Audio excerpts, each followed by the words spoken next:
Perseverance, willingness to learn, and proper guidance are the three major factors of success.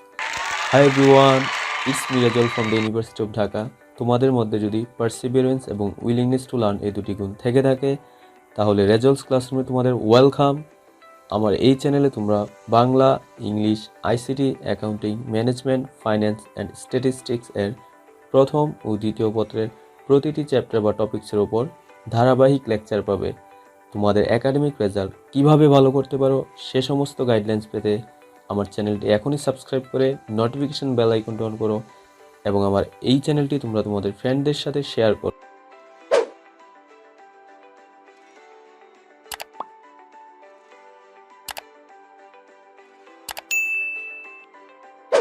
Hi everyone, what's going on?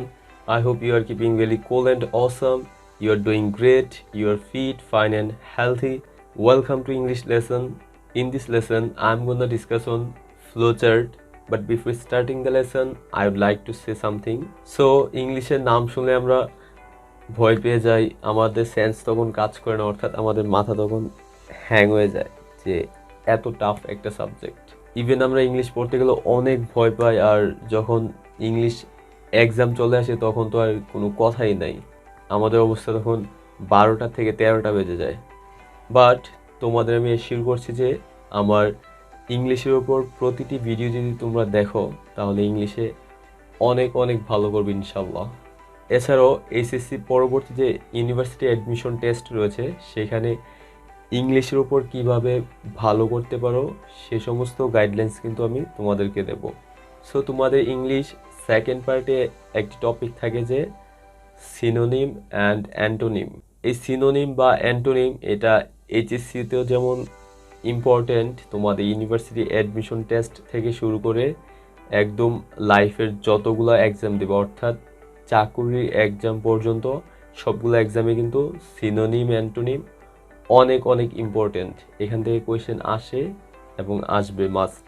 So এই synonym antonym কিন্তু একদিনে বা এক সপ্তাহে বা এক মাসে কিন্তু কাভার আপ করা যায় না, অর্থাৎ পরে শেষ করা যায় না। এটা কিন্তু রেগুলারলি পড়তে হয় এবং হচ্ছে যে অনেকটা সময় নিয়ে কিন্তু পড়তে হয়। সো আমি তোমাদের রিকোয়েস্ট করব যে তোমরা প্রতিদিন অ্যাটলিস্ট 2টা 3টা 4টা 5টা তোমাদের অ্যাবিলিটি অনুসারে যতটাই পারো প্রতিদিন হচ্ছে যে এই সিনোনিম অ্যান্টোনিম মেমোরাইজ করা কন্টিনিউ করো, এবং যখনই একটি সিনোনিম বা অ্যান্টোনিম মেমোরাইজ করবা তখন এটার সেন্টেন্সে কিভাবে ব্যবহৃত হয় বা সেন্টেন্সে কোন অর্থে ব্যবহৃত হয় সেটাও তখন হচ্ছে যে মেমোরাইজ করে রাখবা। সো তোমাদের সুবিধার্থে আমি প্রতিটি ভিডিওর শেষে কিছু সিনোনিম অ্যান্টোনিম বা কিছু অ্যাপ্রোপ্রিয়েট প্রিপোজিশন বা কিছু গ্রুপ ভার্বস অথবা কিছু ট্রান্সলেশন আমি এখানে লিখে দিব। তোমাদের কাজ হচ্ছে যে এগুলো খাতায় সুন্দর করে নোট করে মেমোরাইজ করে রাখবে। এতে করে হবে কি, তোমার এই এইচএসসিতেও যেমন এটা কাজে লাগবে, ইভেন এইচএসসি পর যে ইউনিভার্সিটি অ্যাডমিশন টেস্ট রয়েছে সেখানেও কিন্তু এটা অনেক অনেক কাজে দিবে। আরেকটি বিষয় হচ্ছে যে practice makes a man perfect. তোমরা জানো যে the more you practice the more you will learn. So তোমরা চেষ্টা করবে যে ইংলিশের গ্রামার পার্ট বা ফার্স্ট পার্টের যেই টপিকগুলো আছে সেগুলোর উপর সর্বোচ্চ প্র্যাকটিস করে। ওকে, এই ফ্লোচার্ট নিয়ে আলোচনা শুরুর পূর্বে তোমাদের সাথে একটি গল্প শেয়ার করতে চাই। আলবার্ট আইনস্টাইন বিভিন্ন জায়গায় বিভিন্ন অনুষ্ঠান বা কনফারেন্স বা সম্মেলনে যোগ দিত এবং ওই অনুষ্ঠানগুলোতে সে বিভিন্ন থিওরি বা তত্ত্বের উপর আলোচনা করত বা তার বক্তব্য পেশ করত। সো একদিন হঠাৎ করে তার ড্রাইভার তাকে বলতে লাগলো যে আপনি যে বিভিন্ন জায়গায় যে বিভিন্ন বিষয়ের উপর আলোচনা পেশ করেন বা বিভিন্ন তত্ত্বের উপর ডিসকাশন করেন এটা আমার রপ্ত হয়ে গেছে, আমিও কিন্তু এখন আপনার মতো এই আলোচনায় যে বা বিভিন্ন প্রোগ্রামে যে বিভিন্ন বিষয়ের উপর ডিসকাশন করতে পারবো। বা আইনস্টাইন বলল যে ওকে ফাইন, তাহলে তো অনেক ভালো। সো একদিন আইনস্টাইনের প্রোগ্রাম ছিল এমন একটি জায়গাতে যেখানে ওই স্থানের লোকজন আইনস্টাইনকে ভালোভাবে চিনত না। সো আইনস্টাইন সিদ্ধান্ত নিল যে এই প্রোগ্রামে ওই ড্রাইভারকে দিয়ে আলোচনা করাবে।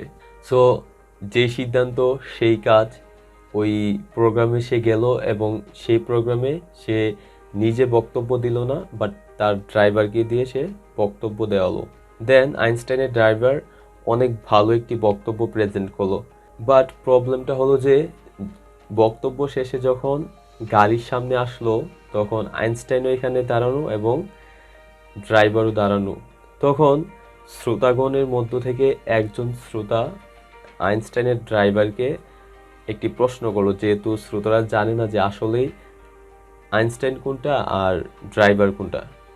তখন ওই ড্রাইভারকে কোয়েশ্চেন করলো যে আপনার সম্পূর্ণ বক্তব্যটি আমি বুঝতে পেরেছি, বাট এই থিওরিটা যে আমি বুঝতে পারি নাই, এটা একটু আমাকে এক্সপ্লেন করেন।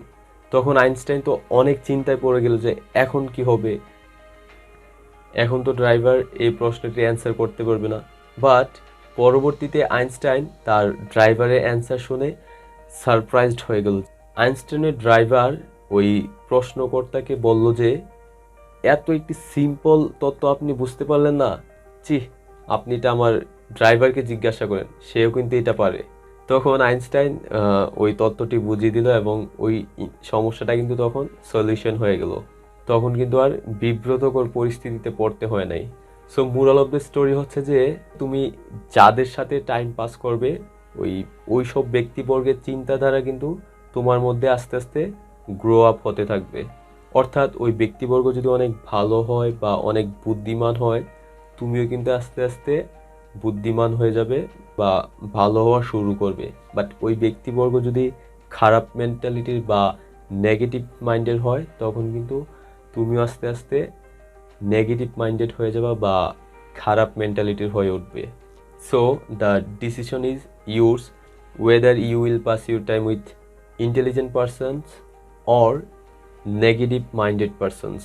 ওকে, আমি তোমাদের রিকোয়েস্ট করব যে তোমরা তোমাদের সময়গুলো ভালো বা পজিটিভ মাইন্ডেড অথবা বুদ্ধিমান ব্যক্তিবর্গের সাথে, এতে যদি তুমি বুদ্ধিমান নাও হও, একটা সার্টেন টাইমের পরে কিন্তু তুমি বুদ্ধিমান হয়ে উঠবে। অর্থাৎ ওই ব্যক্তিবর্গের মেন্টালিটি কিন্তু তখন তোমার মধ্যে গ্রো আপ হবে। So moving on today's lesson, flowchart. So a flowchart is a type of diagram that represents a workflow or process. So এই flowchartটি কিন্তু তোমাদের একটি নতুন টপিক, অর্থাৎ এটি তোমাদের এসএসসিতে ছিল না। এবং এই flowchartে কিন্তু 10 মার্কস, তোমাদের একটি প্যাসেজ দেয়া থাকবে, প্যাসেজের পর তোমাদের জন্য 6টি বক্স দেয়া থাকবে।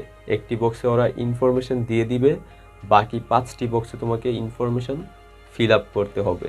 সো এই ফ্লোচার্ট লেখার রুলসগুলো আমি 2টা ভিডিওতে তোমাদের সামনে প্রেজেন্ট করব। ফ্লোচার্ট লেখার জন্য ভার্ব এবং ফ্রেজ এই 2টা সম্পর্কে ক্লিয়ার ধারণা জানতে হবে। সো এই ভিডিওতে আমি ভার্ব এবং ফ্রেজ নিয়ে আলোচনা করব। ওকে, এখন দেখো যে এখানে 2টি স্ট্রাকচার লেখা আছে। একটি হচ্ছে যে subject plus verb plus object, আর একটি হচ্ছে subject plus finite verb plus object. তোমরা আজ অবধি কিন্তু একটি সেন্টেন্সের স্ট্রাকচার মূলত এটাই জেনেছো যে subject plus verb plus object, but সত্যটা হলো যে এই স্ট্রাকচারটি কিন্তু ভুল। ওকে, কারণ একটি সেন্টেন্সের structure subject plus verb plus object নয়। একটি সেন্টেন্সের স্ট্রাকচার হচ্ছে subject plus finite verb plus object. এটাই হচ্ছে যে সেন্টেন্সের আসল স্ট্রাকচার। এবং এই ফাইনিট ভার্বটা কি একটু পরে হচ্ছে যে তোমরা জানতে পারবে। সো এখন আমরা ভার্ব নিয়ে আলোচনা করব, এবং এই ভার্বের আলোচনাটা কিন্তু তোমাদের ইউনিভার্সিটি অ্যাডমিশন টেস্টে কিন্তু অনেক অনেক হেল্পফুল হবে। এখানে দেখো ডো এর বিভিন্ন ফর্মগুলো লেখা হয়েছে, do, did, done, doing, to do. এই ভার্বের 5টা ফর্ম নিয়ে আমরা এখন আলোচনা করব। প্রেজেন্ট ফর্ম, এটা পাস্ট ফর্ম, এটা পাস্ট পার্টিসিপল ফর্ম, এটা হচ্ছে জিরান্ড এবং এটা হচ্ছে ইনফিনিটিভ। এই ভার্বের 5টা ফর্মের মধ্যে এই ভার্বের প্রেজেন্ট ফর্ম এবং পাস্ট ফর্ম এই 2টাই হচ্ছে জাস্ট ফাইনিট, এবং এই যে বাকি 3টি ডান, ডুইং, টু ডু, এই 3টি হচ্ছে নন ফাইনিট। সো যেহেতু আমরা সেন্টেন্সের সঠিক স্ট্রাকচার জেনেছি যে subject plus finite verb plus object, তাহলে যখন একটি সেন্টেন্সে এই 2টা ফর্মের যে কোনো একটা থাকবে শুধু তখনই কিন্তু এটা কারেক্ট সেন্টেন্স হবে। যেমন এখানে দেখো আই ডিড দ্য ওয়ার্ক এবং এখানে I to do the work. তাহলে এখানে দেখো এই দুটোটা সেন্টেন্সের মধ্যে কারেক্ট সেন্টেন্স হচ্ছে কিন্তু এইটা, আর এইটা হচ্ছে রং। কারণটা কি, এইখানে দেখো এই ভার্বটা কিন্তু ফাইনিট ভার্ব, ডিড এটাই কিন্তু ভার্বের পাস্ট ফর্ম, এটা ফাইনিট ভার্ব, এজন্য এই সেন্টেন্সটা কারেক্ট। বাট এই টু ডুটা ইনফিনিটিভ, এটা কিন্তু নন ফাইনিট ভার্ব, আর নন ফাইনিট ভার্ব দিয়ে যেহেতু সেন্টেন্স হয় না এজন্য এটা রং। সো প্রশ্ন হচ্ছে যে এই নন ফাইনিট ভার্বগুলোকে ফাইনিটে কনভার্ট করা যায় কিনা। এগুলোকে ফাইনিটে কনভার্ট করা যায়, কিভাবে কনভার্ট করা যায়, যেমন এইখানে ভার্বের পাস্ট পার্টিসিপল ফর্মের আগে যদি আমরা হ্যাভ, হ্যাজ, হ্যাড এগুলো নিয়ে আসি তখন কিন্তু এটাকে ফাইনিটে কনভার্ট করা যায়। এবং এই যে জিরান্ডের আগে যদি আমরা অক্সিলারি নিয়ে আসি, ঠিক আছে, সেক্ষেত্রে এটাকে ফাইনিটে কনভার্ট করা যাবে। এবং ইনফিনিটিভের এইখানে যদি আমরা অথবা হ্যাভ এটা নিয়ে আসি তখনও কিন্তু সেটাকে ফাইনিটে কনভার্ট করা যায়। ফর এক্সাম্পল দেখো আই ডান দিস ওয়ার্ক এবং এখানে I have done this work, তাহলে এই ডান কিন্তু এটা নন ফাইনিট, এইটা কিন্তু পূর্ণ সেন্টেন্স না। এবং I have done this work, এটা কিন্তু তখন এই ডানের আগে হ্যাভ আসাতে কিন্তু এটা ফাইনিট ভার্ব হয়ে গেছে এবং এটা কিন্তু তখন কারেক্ট সেন্টেন্স। ওকে, এভাবে হচ্ছে যে বি3গুলোকে আমরা ফাইনিট ভার্বে কনভার্ট করতে পারি। এখানে এই ফাইনিট মানে হচ্ছে যে, যেমন এটা যদি কম্পেয়ার করি বাংলার সাথে, বাংলা যে সমাপিকা ক্রিয়া, এই ফাইনিট ভার্বটা হচ্ছে যে সমাপিকা ক্রিয়া, অর্থাৎ এখানে মনের ভাবটা পরিপূর্ণ রূপে প্রকাশ পায়। ফাইনিট হচ্ছে যে বাংলার অসমাপিকা ক্রিয়া, যেটার মাধ্যমে অর্থটা পরিপূর্ণ। যদি আমরা ফাইনিটে কনভার্ট করতে যাই, আই ডুইং দিস ওয়ার্ক এবং I am doing this work, তাহলে প্রথম সেন্টেন্সটি কিন্তু রং, কারণ এই ডুইং এটা নন ফাইনিট। বাট সেকেন্ড সেন্টেন্সটা কিন্তু কারেক্ট, কারণ এই ডুইং এর পূর্বে এম এর সাথে কিন্তু বা অক্সিলারি এর সাথে কিন্তু এটা তখন ফাইনিট ভার্বে কনভার্ট হয়ে গেছে, সো এটা তখন কারেক্ট সেন্টেন্স। এভাবে জিরান্ডের আগে আমরা অক্সিলারি যেমন am, is, are, was, well এটাকে আমরা ফাইনিটে কনভার্ট করতে পারি। এই ইনফিনিটিভকে আমরা কিভাবে ফাইনিটে কনভার্ট করতে পারি, দেখো I to do the work, have to do the work, এখানে কিন্তু এই প্রথম সেন্টেন্সটা রং, কারণ এটা non finite verb. But second সেন্টেন্সে এই টু ডু এর আগে হ্যাভ নিয়ে আসাতে কিন্তু এটা ফাইনিটে কনভার্ট হয়ে গেছে, তখন এটা কারেক্ট সেন্টেন্স। সো ইনফিনিটিভের আগে কিন্তু আমরা হ্যাভ অথবা হ্যাজ নিয়ে এসে এটাকে ফাইনিটে কনভার্ট করতে পারি। আলোচনাটা ফ্লো চার্টের ক্ষেত্রে এজন্য ইম্পর্টেন্ট, আমরা যখন ফ্লো চার্ট করব তখন কিন্তু আমরা এখানে কোনো ধরনের ফাইনিট ভার্ব নিয়ে আসতে পারবো না। ফ্লো চার্টে কোনো সেন্টেন্স বা ক্লজ এগুলো লেখা যায় না। মনে রাখতে হবে যে এই ফ্লো চার্ট যখনই করব আমরা তখন ভার্বের প্রেজেন্ট ফর্ম এবং পাস্ট ফর্ম এই দুইটা কিন্তু আমরা তখন নিয়ে আসবো না, আমরা এই ফর্মগুলো নিয়ে আসতে পারবো, পাস্ট পার্টিসিপল ফর্ম, জিরান্ড এবং হচ্ছে যে ইনফিনিটিভ, এই ফর্মগুলো আমরা করতে পারবো। ফ্লো চার্টে কিন্তু মডেল ভার্বগুলো কিন্তু ব্যবহার করা যাবে না, অর্থাৎ can, could, may, might, shall, should, must এগুলো কিন্তু তখন দেবে না। এই যে এই নন ফাইনিট ভার্বগুলোকে যে আমরা ফাইনিটে কনভার্ট করলাম তখন এইগুলো কিন্তু ফ্লো চার্টে ব্যবহার করা যাবে না। রাইট নাও আমরা জিরান্ড ভার্সেস প্রেজেন্ট পার্টিসিপল এটা সম্পর্কে আলোচনা করব, এবং এই জিরান্ড ভার্সেস প্রেজেন্ট পার্টিসিপল এটাও কিন্তু অনেক ইম্পর্টেন্ট তোমাদের ইউনিভার্সিটি অ্যাডমিশন টেস্ট প্লাস জবের যে কোনো এক্সামে কিন্তু এটা অনেক ইম্পর্টেন্ট, কারণ এই দুটোটা হচ্ছে যে কনফিউজিং, আমরা হচ্ছে কনফিউজড হয়ে যাই কোনটা জিরান্ড কোনটা প্রেজেন্ট পার্টিসিপল। সো আমার এক্সাম্পলগুলা ফলো করে তাহলে হচ্ছে যে দুটোটার মধ্যে পার্থক্যটা বুঝতে পারবে। জিরান্ড হচ্ছে যে এটার গঠন হচ্ছে ভার্ব প্লাস আইএনজি, পার্টিসিপলের গঠনও সেম, ভার্ব প্লাস আইএনজি অনের কাজ করে, এজন্য এটা সাবজেক্ট প্লাস অবজেক্ট হিসেবে ব্যবহৃত হয়, অর্থাৎ এটা নন ফাইনিট ভার্ব প্লাস অ্যাডজেক্টিভের কাজ করে।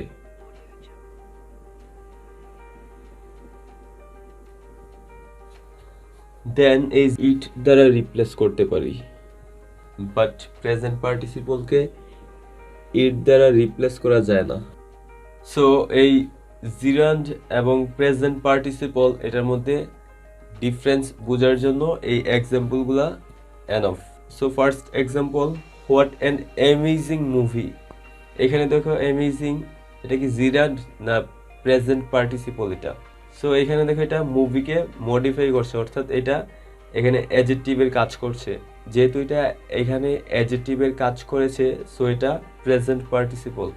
ইভেন এটাকে কিন্তু ইট দ্বারা রিপ্লেস করা যায় না, অর্থাৎ হোয়াট অ্যান ইট এটা কিন্তু আমরা বলতে পারি না। Next, speaking English will takes a long time.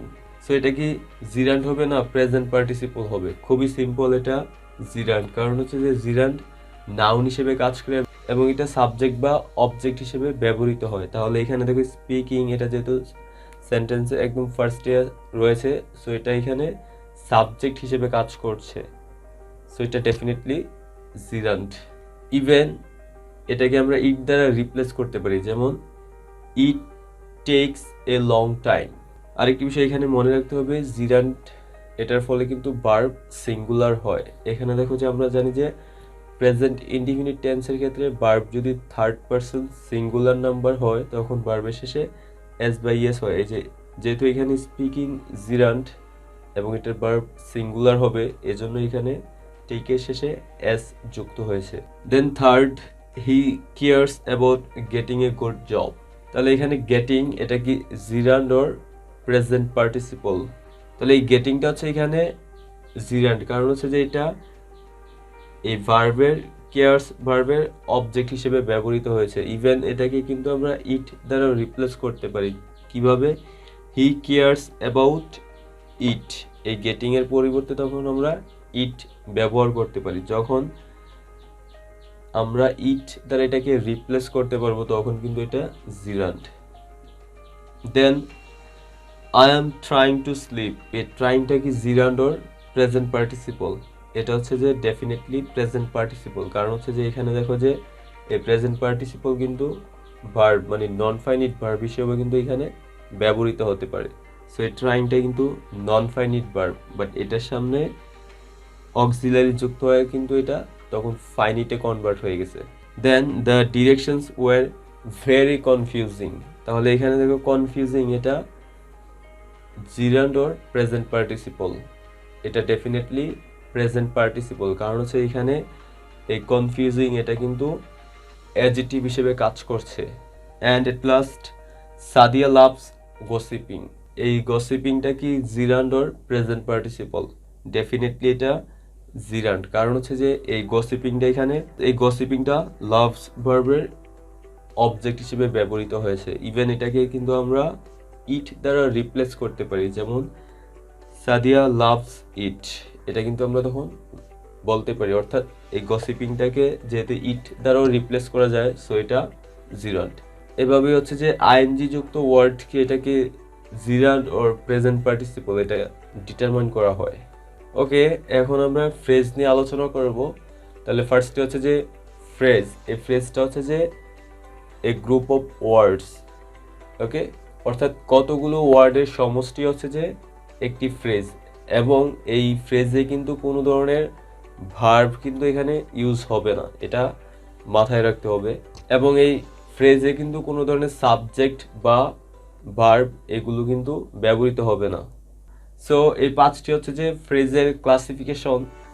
First হচ্ছে যে noun phrase, second verb phrase, third adjective phrase, fourth adverb phrase, fifth preposition phrase. এখন এগুলোর উদাহরণ বা এগুলো হচ্ছে যে কিভাবে আমরা ডিটারমাইন করব যে কোনটা নাউন ফ্রেজ, কোনটা ভার্ব ফ্রেজ, কোনটা অ্যাডজেক্টিভ ফ্রেজ, কোনটা অ্যাডভার্ব ফ্রেজ, কোনটা প্রেপোজিশন ফ্রেজ। সো এক্সাম্পলগুলো লক্ষ্য করো, তাহলে বুঝতে পারবে। বেস্ট ফ্রেন্ড এ রেড কার, এটার মূল ফোকাসিংটা কিন্তু এখানে ফ্রেন্ডের উপর, এবং এই রেড কার এটার মূল ফোকাসিংটা হচ্ছে যে কারের উপর। অর্থাৎ যে ফ্রেজের মূল ফোকাসিংটা হচ্ছে নাউনের উপর, সেটা হচ্ছে যে নাউন ফ্রেজ। ইভেন এই নাউন ফ্রেজে নাউন যেটা সেটা কিন্তু একদম লাস্টে থাকবে। এর আগে হচ্ছে যে এটাকে মডিফাই করার জন্য অ্যাডজেক্টিভ ব্যবহৃত হতে পারে বা আর্টিকেলও ব্যবহৃত হতে পারে, বাট নাউনটা হচ্ছে যে একদম শেষে থাকবে এবং এই নাউনটার উপরে কিন্তু মেইন ফোকাসটা থাকবে। সো এই ভার্ব ফ্রেজের এখানে দেখো যে উইল গো অথবা ওয়াজ ওয়ার্কিং, এখানেও কিন্তু মেইন ফোকাসিংটা গো এবং হচ্ছে যে ওয়ার্কিং এর উপর। তাহলে যে ফ্রেজের মূল ফোকাসিংটা ভার্বের উপর হবে এবং ভার্বটি শেষে অবস্থান করবে সেটি হচ্ছে যে ভার্ব ফ্রেজ। সো এই অ্যাডজেক্টিভ ফ্রেজের এক্সাম্পল হচ্ছে ভেরি প্রিটি অথবা কোয়াইট গুড। এখন দেখো এই ভেরি প্রিটি বা কোয়াইট গুড, এখানে কিন্তু মেইন ফোকাসিংটা এখানে প্রিটি, এখানে গুড। সো যেই ফ্রেজের মূল ফোকাসিংটা অ্যাডজেক্টিভের ওপর হবে এবং অ্যাডজেক্টিভ ওয়ার্ডটি লাস্টে অবস্থান করবে, এটা হচ্ছে যে অ্যাডজেক্টিভ ফ্রেজ। এবং অ্যাডজেক্টিভ ফ্রেজে অ্যাডজেক্টিভ যে ওয়ার্ডটা, এটাকে কিন্তু ইচ্ছা করলে আরও মডিফাই করা যায়। সো এই অ্যাডভার্ব ফ্রেজের এক্সাম্পল হচ্ছে রিয়েলি স্লোলি অথবা ভেরি ওয়েল। এখানে দেখো মেইন ফোকাসিংটা স্লোলি এবং হচ্ছে যে ওয়েল, এই দুইটার উপরে কিন্তু মেইন ফোকাসিংটা। সো যে ফ্রেজের মেইন ফোকাসিংটা হবে অ্যাডভার্বের উপর, সেটাই হচ্ছে যে অ্যাডভার্ব ফ্রেজ। এক্ষেত্রে অ্যাডভার্বটি শেষে অবস্থান করে এবং এটিকেও কিন্তু মডিফাই করা যায় চাইলে। সো প্রেপোজিশন ফ্রেজের এক্সাম্পল হচ্ছে on the table, in the box.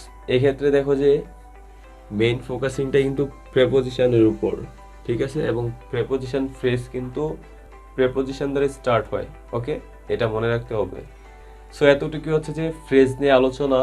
এভাবে হচ্ছে যে তোমরা ডিটারমাইন করবে যে কোনটা কোন ফ্রেজ।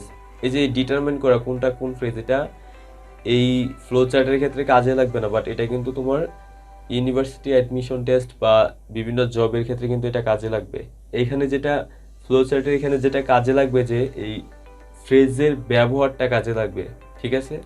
অর্থাৎ এই ফ্লো চার্টে এখানে আমাদের প্রায় সময় ফ্রেজ ব্যবহার করতে হবে। সো আই হোপ তোমরা ফ্রেজ এবং হচ্ছে যে এই যে ভার্বের আলোচনা, অর্থাৎ ফাইনিট বা নন ফাইনিট কীভাবে আমরা নির্ধারণ করব এবং এই ফ্রেজ, এই দুইটা সম্পর্কে ক্লিয়ার হয়েছে। এগুলো তোমরা খাতায় নোট ডাউন করে রাখবে এবং মেমোরিতে সেভ করে রাখবে। সো রাইট নাও তোমাদের কতগুলো vocabulary, translation, then preposition, group verb, phrase and idioms এগুলো দেওয়া হলো। এগুলো হচ্ছে যে মেমোরাইজিং পার্ট, এটা বোঝানোর কিছুই নেই। তোমরা জাস্ট খাতায় নোট ডাউন করে রাখবে এবং এগুলো খুব ভালোভাবে মেমোরাইজ করে রাখবে। বাট সো এটা যখন নোট ডাউন করবে তখন ট্রান্সলেশনের জন্য যদি পসিবল হয় আলাদা একটি খাতা, ভোকাবুলারির জন্য আলাদা একটি খাতা, ফ্রেজ অ্যান্ড ইডিয়মসের জন্য আলাদা একটি খাতা এবং প্রেপোজিশনের জন্য আলাদা একটি খাতা, গ্রুপ ভার্বের জন্য আলাদা একটি খাতা। অর্থাৎ এখানে প্রত্যেকটি টপিকসের জন্য কিন্তু যদি পসিবল হয় তাহলে হচ্ছে যে ডিফারেন্ট খাতা রেডি করে রাখবে। সো এই পার্টটি যদি তোমরা রেগুলারলি মেমোরাইজ করে ফেলো তাহলে কিন্তু তোমাদের এইচএসসিতেও এটা ভালো প্রভাব ফেলবে। ইভেন তোমরা যখন ইউনিভার্সিটি অ্যাডমিশন টেস্ট দিতে যাবে, বিশেষ করে ঢাকা ইউনিভার্সিটি অ্যাডমিশন টেস্টের ক্ষেত্রে কিন্তু তোমরা অন্যদের চেয়ে এগিয়ে থাকবে। তোমাকে ছাড়া আমার চলে না, এটার ট্রান্সলেশন হচ্ছে যে I can't do without you. Then Mim কাঁদতে কাঁদতে আমার কাছে এলো, Mim came to me crying. এখন হচ্ছে ভোকাবুলারি এসকেলেট, এটার অর্থ হচ্ছে ধাপে ধাপে বৃদ্ধি করা। রিপ্রোচ, এটার মানে হচ্ছে নিন্দা বা তিরস্কার করা। সেন্সিবল, এটার মানে হচ্ছে যৌক্তিক বা বিচক্ষণ। অ্যাম্পল, এটার মানে হচ্ছে প্রচুর। ভিজিল্যান্ট, এটার মানে হচ্ছে সতর্ক বা সাবধান। ব্র্যাগ, এটার মানে অহংকার বা গর্ব করা। দেন এগুলো হচ্ছে ফ্রেজ অ্যান্ড ইডিয়মস। ফার্স্টে হচ্ছে যে অ্যাভাব বোর্ড, এটার মানে হচ্ছে বিয়ন্ড ডাউট, অর্থাৎ কোনো ধরনের সংশয় নেই এখানে। বা আমরা যখন বলি যে নিঃসন্দেহে, এটার মানে হচ্ছে যে অ্যাভাব বোর্ড। দেন আকিলিস হিল, এটার মানে হচ্ছে weak point. Then all but, এটার মানে হচ্ছে নিয়ারলি, মানে প্রায়, এই প্রায় বোঝাতে অল বাট। দেন এগুলো হচ্ছে যে অ্যাপ্রোপ্রিয়েট প্রেপোজিশন। অ্যাকিউজ অফ, অভিযোগ করা। এইমেট, লক্ষ্য করা। অ্যাডমিট টু, ভর্তি হওয়া। অ্যাকুইট অফ, মুক্তি দেওয়া। অ্যাডহিয়ার টু, লেগে থাকা। অ্যান্সার ফর, জবাবদিহি করা। দেন এগুলো হচ্ছে যে group verb. Act on or upon, এটার মানে হচ্ছে যে effect. Then act up to, এটার মানে হচ্ছে অ্যাকর্ডিং টু।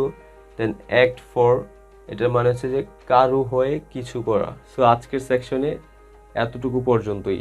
এগুলো হচ্ছে যে খুব ভালো করে মেমোরাইজ করে রাখবে। সো ডিয়ার লার্নার্স, আজকে এতটুকু পর্যন্তই। ক্লাস সম্পর্কে তোমাদের যে কোনো অপিনিয়ন থাকলে let me know in the comment section. See in the next class, and till that stay cool, by.